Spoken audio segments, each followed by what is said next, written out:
Foundation level पे हो, चाहे वो इंटर लेवल पे हो, चाहे वो फाइनल लेवल पे हो, उनका जो रोल होता है अंडर कंपनीज एक्ट वो बहुत लिमिटेड होता है compare to income tax and financial statements and all you know. So इसके लिए बेसिकली यहाँ पे कंपनीज एक्ट के अंदर टोटल मिला के 470 सेक्शंस है, जिसमें से आप हार्डली ऐसे मान के चलो कि फाइनल तक 200 से पार नहीं होते अपन। Same situation is with CS. अगर आप सीएस के साथ देखते हो, मैं आ जाऊँ क्या, आप आ जाओ ना प्लीज, छोड़ो।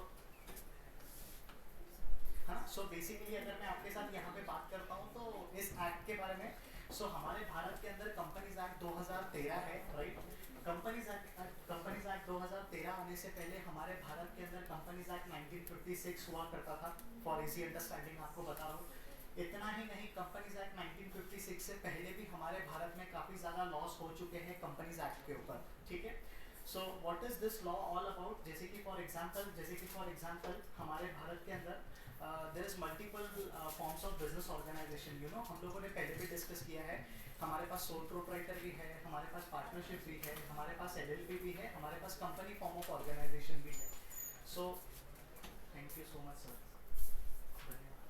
हमारे पास कंपनी फॉर्म ऑफ ऑर्गेनाइजेशन भी है, राइट। सो अलग अलग फॉर्म्स ऑफ ऑर्गेनाइजेशन के लिए अलग अलग लॉज हमारे भारत के अंदर प्रिवेलिंग है। जैसे कि हम लोगों ने recently partnership form of organization को समझा और पार्टनरशिप फॉर्म ऑफ ऑर्गेनाइजेशन से रिलेटेड हम लोगों ने लॉ को कंप्लीट किया, ठीक है।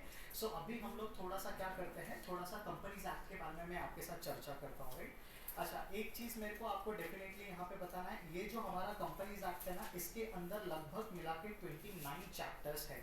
थोड़ा सा मैं आपको बुकिश नॉलेज में नहीं लेके जा सकता हूँ। हाँ, आपको अगर याद होगा तो हम लोगों ने चैप्टर नंबर 1 के अंदर मिनिस्ट्री ऑफ कॉर्पोरेट अफेयर्स के बारे में पढ़ा था, राइट। सो आइडियली जो मिनिस्ट्री ऑफ कॉर्पोरेट अफेयर्स है, ये एक ऐसी अथॉरिटी है जिसके अंडर अपना आईसीएसआई, आईसीएआई और आईसीसीए में आ जाता है, राइट। सो उसके अंदर मैं उसके वेबसाइट पे लेके जाता हूँ आपको, उसके वेबसाइट पे आपको दिखाता हूँ कि पूरा का पूरा कंपनी लॉ वहाँ पे किस तरीके से रिफ्लेक्ट होता है, राइट।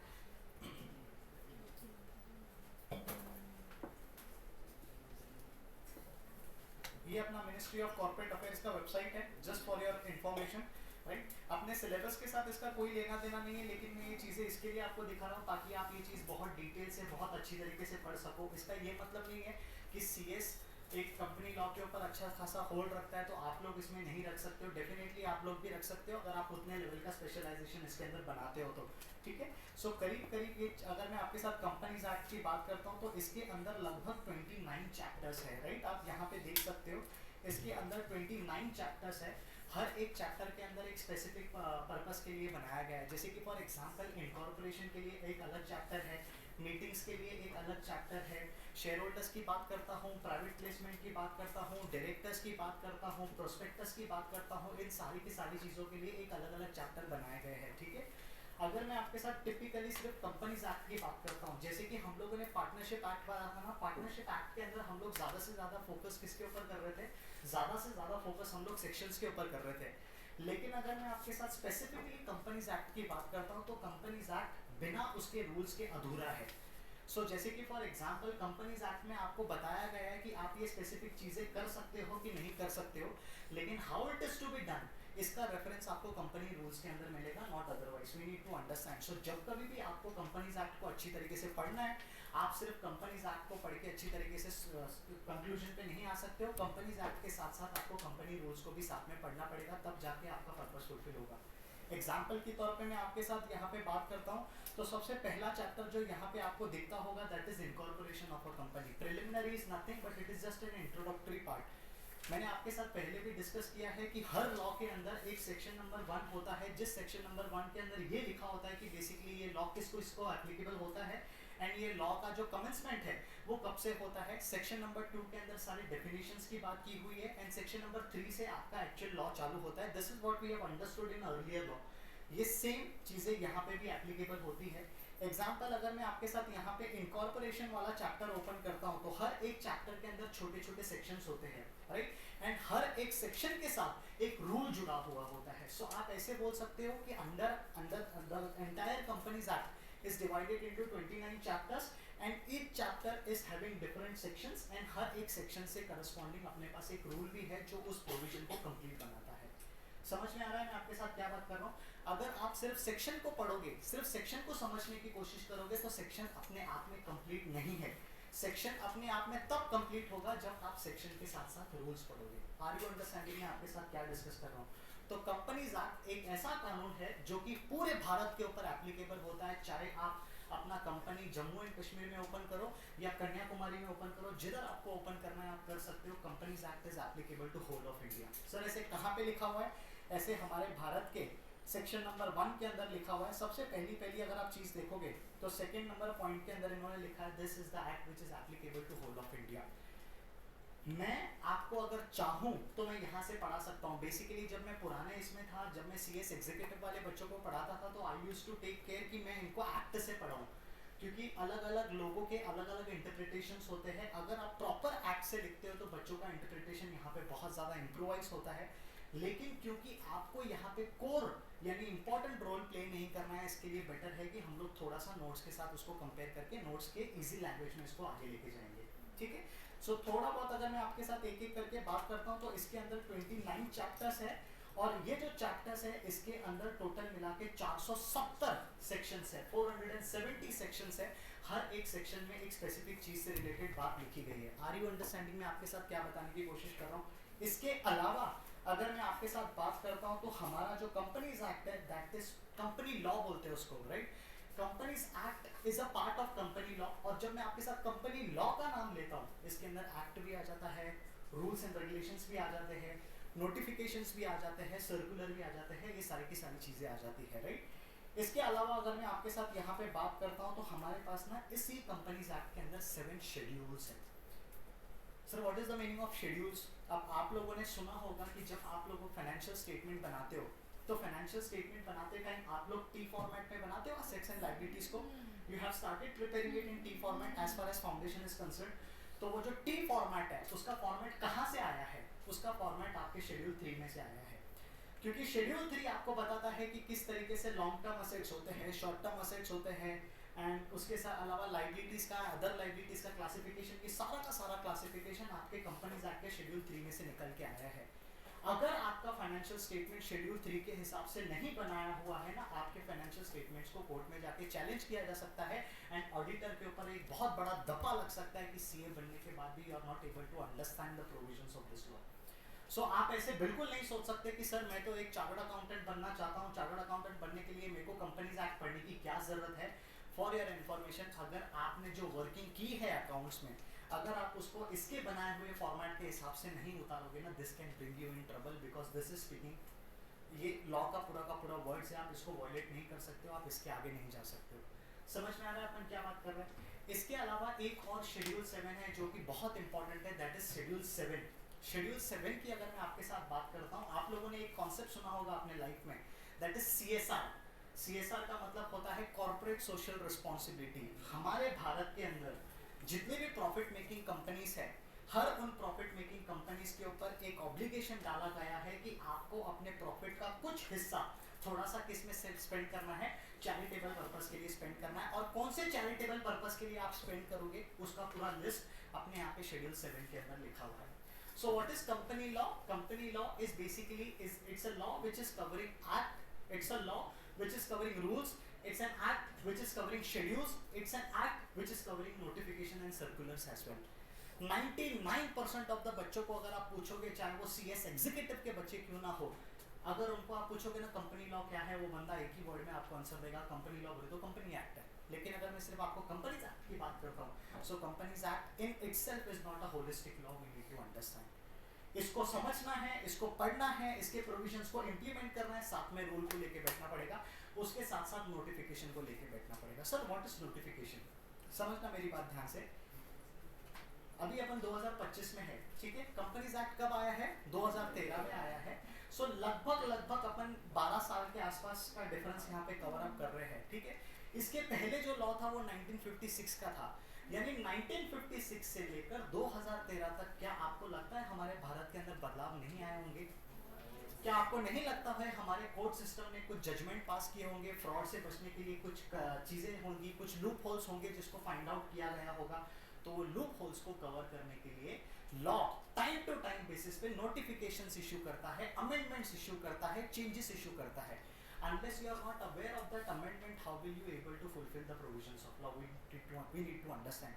आप ऐसे मत सोचो कि हाँ ठीक है ये एक छोटा सा बुक है जो मेरे को फॉलो करना है. नहीं, फॉर योर काइंड इन्फॉर्मेशन, अगर मैं यहाँ पे आपके साथ बात करता हूँ ना, तो यहाँ पे उन्होंने नोटिफिकेशंस का एक अलग से टैब दे के रखा है जिसके अंदर आप देख सकते हो बहुत सारी की सारी चीज़ें, सर्कुलर फॉर्म्स सब इसके अंदर आ जाते हैं. यू कैन सी, जिसमें से बेसिकली एक अगर मैं आपके साथ बात करता हूँ, अभी तक 12 साल के अंदर 12 से ज़्यादा चेंजेस आराम से आ चुके होंगे इसके अंदर. This is the thing you know which we are facing, कि हम लोग आज तक ऐसा कोई लॉ नहीं बना पाए जिसके अंदर कुछ अमेंडमेंट नहीं है. क्यों? क्योंकि situations are ever changing. We need to understand this. Situation बदल रहा है तो उसके साथ साथ अपने को लॉ के प्रोविजंस को भी बदलना पड़ेगा, वरना कहीं ना कहीं हम ड्रॉबैक के बन के रह जाएंगे. समझ में आ रहा है मैं आपके साथ क्या डिस्कस कर रहा हूँ?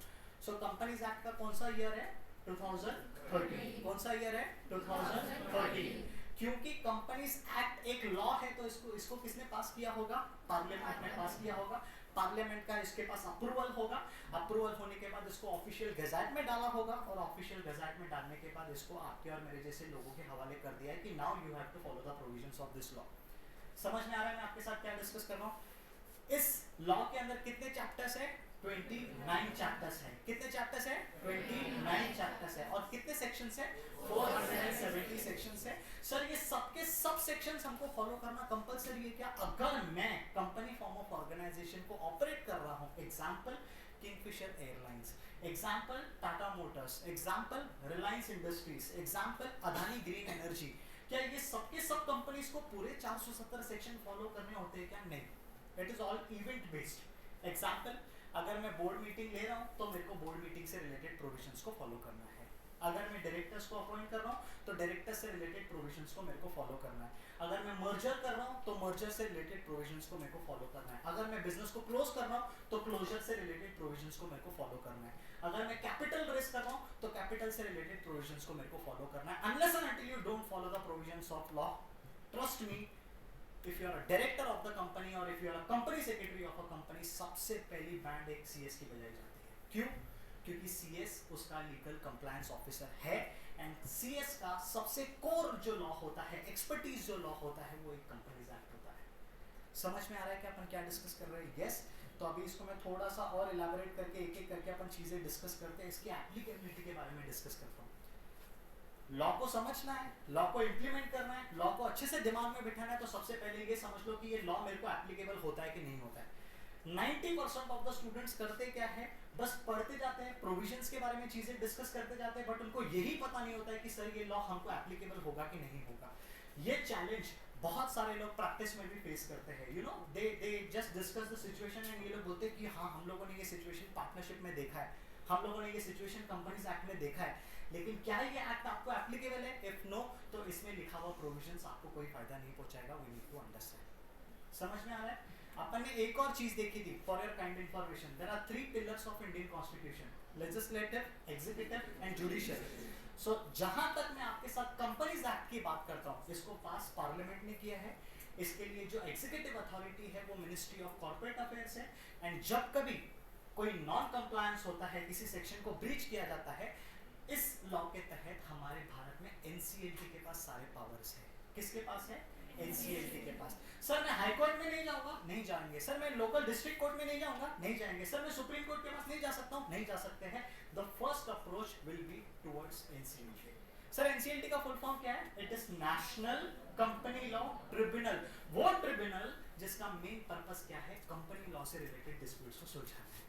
सर ऐसे क्यों, अलग से क्यों हम लोगों ने एक अथॉरिटी दिया है? For speedy disposal of cases. आपको तो पता है हमारे यहाँ पे जो कोर्ट सिस्टम है वो बहुत ज़्यादा ऑलरेडी ओवरबर्डन है, तो उनको हम लोग और ज़्यादा बर्डन नहीं कर सकते. इसके लिए हम लोगों ने NCLT को बना दिया. सर NCLT का फैसला अच्छा नहीं लगेगा तो किसके पास जाएंगे? हमारे पास NCLAT करके भी एक अथॉरिटी, मैंने डिस्कस किया है फर्स्ट चैप्टर के अंदर सारी की सारी चीज़ें. NCLAT basically stands for national company law appellate tribunal. अगर आप खुश नहीं हो तो आप एपेलेट ट्रिब्यूनल में जाके क्या कर सकते हो? केस फाइल कर सकते हो. सर उससे भी खुश नहीं है, last resort under this law is basically supreme court. समझ में आ रहा है मैं आपके साथ क्या बात कर रहा हूँ? क्योंकि supreme court is the highest court जिसके अंदर हम लोग हमारे डिस्प्यूट्स लेके जा सकते हैं. वो भी अगर आपको अलाउ किया तो, नहीं अलाउ किया तो अपन वो भी नहीं कर सकते. सर मतलब मेरे को सीधा सीधा अभी इतना तो समझ में आ रहा है कि ये कंपनीज एक्ट 2013 में पास हुआ है। मेरे को इतना भी समझ में आ रहा है कि इस चैप्टर के अंदर, इस एक्ट के अंदर 29 चैप्टर्स है। मेरे को इतना भी समझ में आ रहा है कि ये 29 चैप्टर्स मिला के टोटल 470 सेक्शंस कवर करता है। मेरे को इतना भी समझ में आ रहा है कि ये अगर कंपनी लॉ को मेरे को समझना है तो कंपनीज एक्ट को प्लस कंपनी रूल्स को प्लस शेड्यूल्स को प्लस नोटिफिकेशन को सबको साथ में पढ़ना पड़ेगा अगर मेरे को इसके अंदर पूरा क्लैरिटी चाहिए तो। उसके बिना मेरी बात नहीं बनेगी। This is the clear understanding.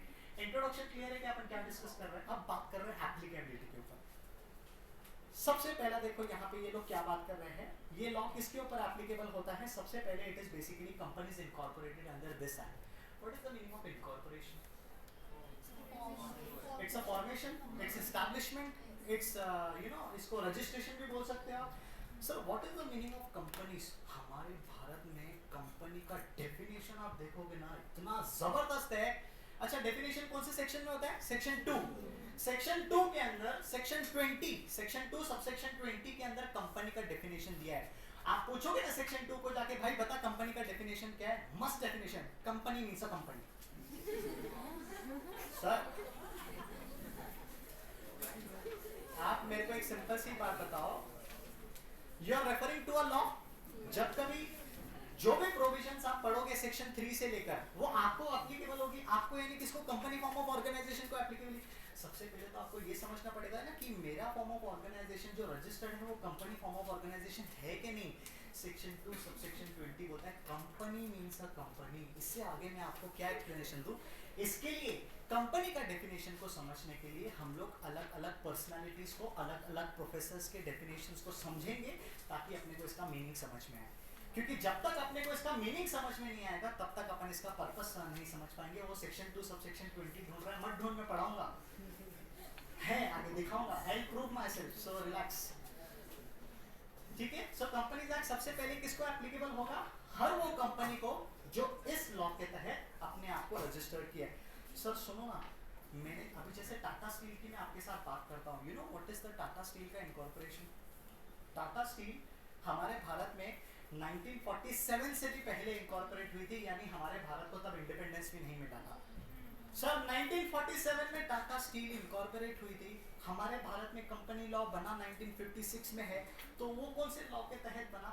हमारे भारत में पहले कंपनीज एक्ट 1913 हुआ करता था। Please understand.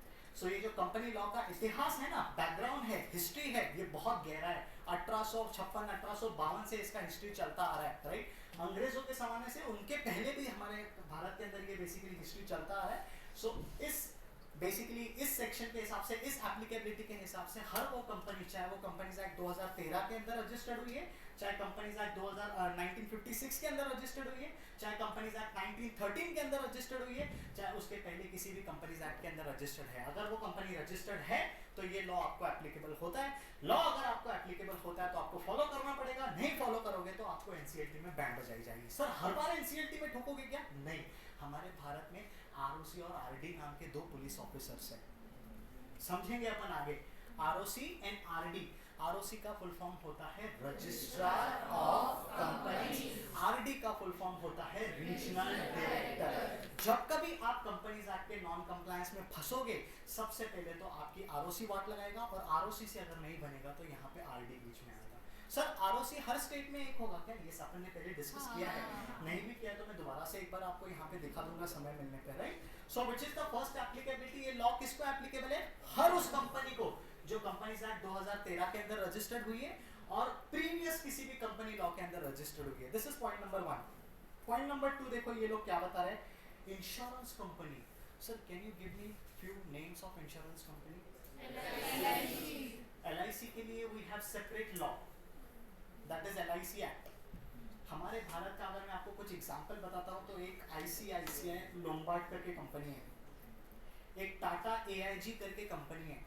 सो ये चीज समझ के लेना, हाँ ये लाइफ में आगे बहुत काम में आएगी। अगर आपकी कंपनी का मेन काम, मेन ऑब्जेक्टिव इंश्योरेंस का है, यू आर इंश्योरेंस कंपनी, तो आपको इंश्योरेंस का लॉ अलग से फॉलो करना पड़ता है, कंपनी लॉ अलग से फॉलो करना पड़ता है। सर मैं कंपनी हूँ, यस, लेकिन इंश्योरेंस का काम कर रही हूँ, लेकिन क्योंकि मैं कंपनी हूँ तो मेरे को कंपनीज एक्ट तो एप्लीकेबल हो जाएगा। काम में कुछ भी करूँ, that is none of the concern. Petroleum का काम करूँ, कोल का काम करूँ, एनर्जी डिस्ट्रीब्यूशन का काम करूं, बैंकिंग का काम करूं, इंश्योरेंस का काम करूं, मैन्युफैक्चरिंग का काम करूं, ट्रेडिंग का काम करूं, हूं तो मैं कंपनी। अगर मैं कंपनी हूं तो कंपनीज एक्ट मेरे को एप्लीकेबल होता है, know if and but in this. This is point number 1। Point number 2, अगर मैं इलेक्ट्रिसिटी का काम करता हूं तो मेरे को इलेक्ट्रिसिटी एक्ट एप्लीकेबल हो जाता है। अगर मैं बैंकिंग का काम करता हूं तो मेरे को बैंकिंग एक्ट एप्लीकेबल हो जाता है। अगर मैं इंश्योरेंस का काम करता हूं तो मेरे को इंश्योरेंस का लॉ एप्लीकेबल हो जाता है। सर मेरे को बताओ, एज अ कंपनी अगर इंश्योरेंस लॉ में और कंपनीज लॉ में आपस में कुछ कॉन्फ्लिक्ट हो जाता है तो मैं किसको फॉलो करूंगी? सो यहाँ पे सेक्शन 1 क्लियर कट आपको बोल रहा है कि अगर आप इंश्योरेंस कंपनी हो आपको कंपनीज एक्ट एप्लीकेबल होगा, बट जहां कहीं पे भी इंश्योरेंस एक्ट और कंपनीज एक्ट कॉन्ट्राडिक्ट कर रहे हैं उस केस में आप इंश्योरेंस एक्ट को फॉलो कर देना, क्योंकि वो लॉ स्पेसिफिकली आपके लिए बनाया गया है। समझ में आ रहा है मैं आपके साथ क्या बात कर रहा हूँ? तीसरा, ये लोग क्या बात कर रहे हैं? Banking company. सर इसका एग्जांपल बताओ। HDFC, axis. Sir state bank of India को ले सकते क्या? स्टेट बैंक ऑफ इंडिया इस कैटेगरी के अंदर नहीं आता है, क्योंकि स्टेट बैंक ऑफ इंडिया का खुद का एक लॉ है।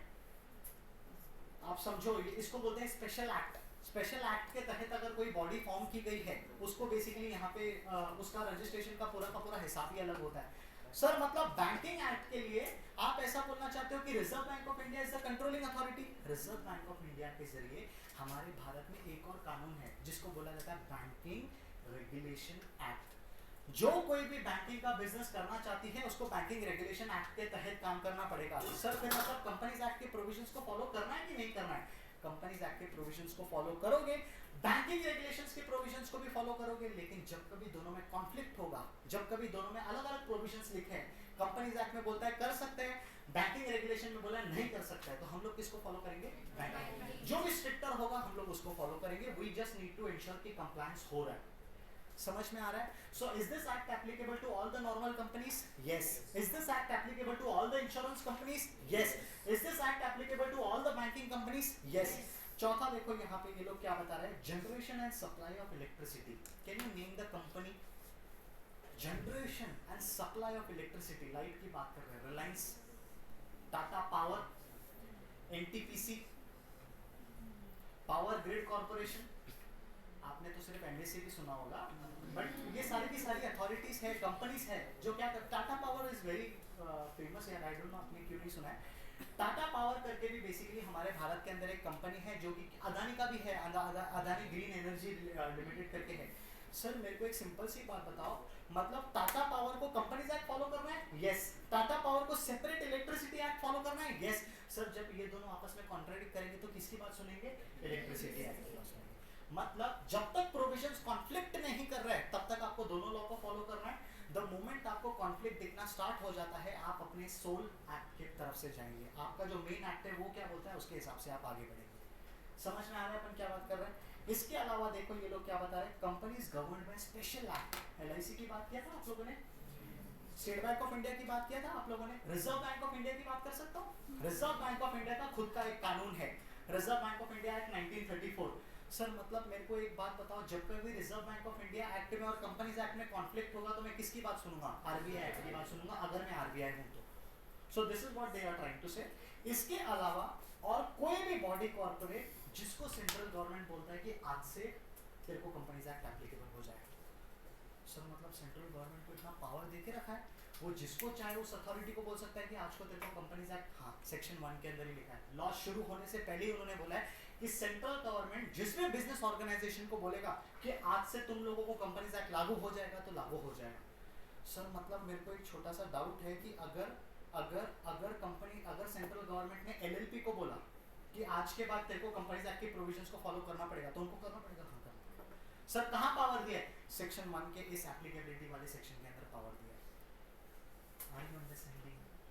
हाँ ना? यस। सो मेरे को बताओ कंपनीज एक्ट के अंदर टोटल मिला के कितने चैप्टर्स हैं? 29 चैप्टर्स। कितने सेक्शन है? 470 सेक्शंस है। कितने शेड्यूल्स है? 7 शेड्यूल्स है।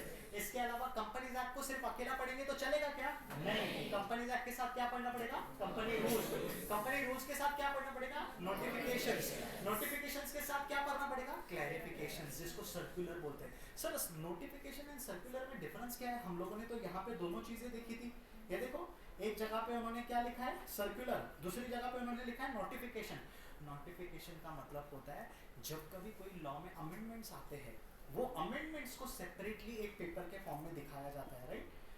आई शो यू, ये थोड़ा सा एमसीए का वेबसाइट ना बहुत नखरे करता है, इसके लिए अभी हाँ दिख गया, देखो सी अमेंडमेंट रूल्स 2025, यानी आपका जो कंपनीज एक्ट है और आपका जो कंपनी रूल्स है जैसा है वैसे ही रहेगा, सिर्फ एक स्पेसिफिक सेक्शन के अंदर एक स्पेसिफिक कोई ना कोई तो वर्ड को रिप्लेस कर दिया जाता है और अलग से नोटिफिकेशन दे दिया जाता है।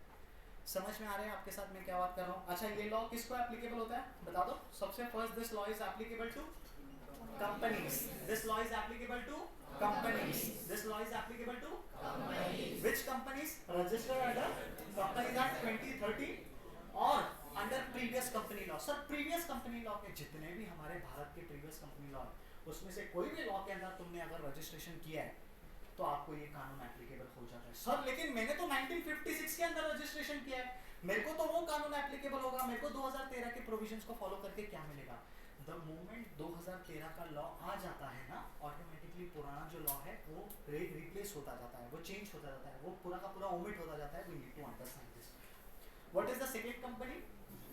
Insurance company. क्या इंश्योरेंस कंपनी को कंपनीज एक्ट एप्लीकेबल है? यस। कब तक? जब तक उसका इंश्योरेंस लॉ के साथ झगड़ा नहीं हो रहा है। द मोमेंट इंश्योरेंस लॉ के साथ झगड़ा होगा, insurance law will prevail. Third, banking को ये लॉ एप्लीकेबल होगा? यस। कब तक? जब तक बैंकिंग रेगुलेशन के साथ झगड़ा नहीं हो रहा है। Sir the moment banking regulation के साथ झगड़ा होगा तब क्या करेंगे? चौथा, जनरेशन ऑफ इलेक्ट्रिसिटी। इसके अंदर बेसिकली आपको चाहे तो एग्जांपल आप लिख सकते हो, क्योंकि आप जब पढ़ोगे तो आपको समझ में आएगा। It is Tata power, you can take NTPC. ये टाइप्स ऑफ कंपनीज में आपको बता रहा हूँ आपके आसान अंडरस्टैंडिंग के लिए। इंश्योरेंस कंपनी के अंदर लिख के ले लो, राइट। इंश्योरेंस कंपनी के अंदर भी लिख के ले लो टाटा एआईजी। बैंकिंग कंपनी के अंदर आप लिख सकते हो एचडीएफसी। जनरेशन ऑफ इलेक्ट्रिसिटी के अंदर आप लिख सकते हो यहाँ पे टाटा पावर। और यहाँ पे companies incorporated under this act, इसके अंदर आप लिख सकते हो Tata steel. Simple, don't make yourself complicated. समझ में आ रहा है कि अपन क्या डिस्कस कर रहे हैं? Any doubt clear? सब क्लियर है? एक स्टेप और आगे बढ़ते हैं, अपन देखते हैं अभी इसके कंपनी का मीनिंग क्या है। लिख के हो गया? डन, लिखा सर? देखो सबसे पहले अपन यहाँ पे प्रोफेसर को पढ़ते हैं। प्रोफेसर हानि के हिसाब से बेसिकली क्या, हानि नहीं है, हाँ वो हानि मत बोलना उसको, प्रोफेसर हानि है वो। प्रोफेसर हानि के हिसाब से देखो यहाँ पे कंपनी का मीनिंग क्या है? A company is an incorporated association. What is the meaning of incorporated? What is the meaning of incorporated? Formation. उसका दूसरा मतलब क्या है? Registered. लेकिन यहाँ पे जो incorporated का वर्ड लिखा है ना, उसका मतलब है कि वो registered है। What is the meaning of association? जब दो या दो से ज्यादा लोग एक साथ आ रहे हैं। क्यों एक साथ आ रहे हैं? बिजनेस करने के लिए। बिजनेस करने के पीछे का मेन पर्पस क्या है? प्रॉफिट कमाना। सर मतलब जो कंपनी का मेन ऑर्गेनाइजेशन, जो बिजनेस का मेन काम प्रॉफिट कमाना नहीं है, चैरिटेबल ऑर्गेनाइजेशन है, उसको हम लोग इसमें कंसीडर नहीं कर सकते। पार्टनरशिप याद है? पार्टनरशिप में सेक्शन 4 पढ़ा था। सेक्शन 4 क्या बोलता है? It is a voluntary association for carrying out the business. What is the main intention of business?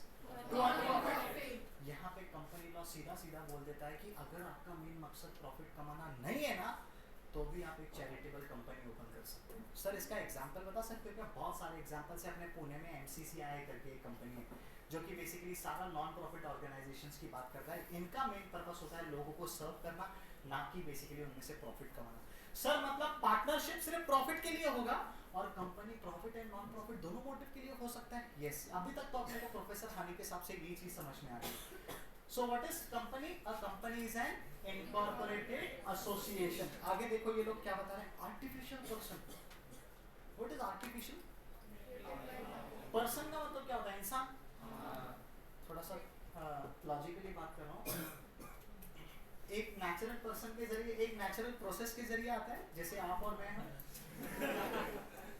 एक आर्टिफिशियल तरीके से आता है। सो नेचुरल पर्सन का प्रोसेस साइंस वाले पढ़ेंगे, बायोलॉजी लॉ में अपने को उसका कोई लेना देना नहीं है। आर्टिफिशियल पर्सन की मैं आपके साथ जरूर बात कर सकता हूँ। आर्टिफिशियल पर्सन यानी वो पर्सन जो लॉ के जरिए आई है। किसके जरिए आई है? लॉ के जरिए। सर मतलब आप ऐसा बोलना चाहते हो कोई कंपनी का बर्थ कैसे होता है? By law. कंपनी की डेथ कैसे होती है? By law.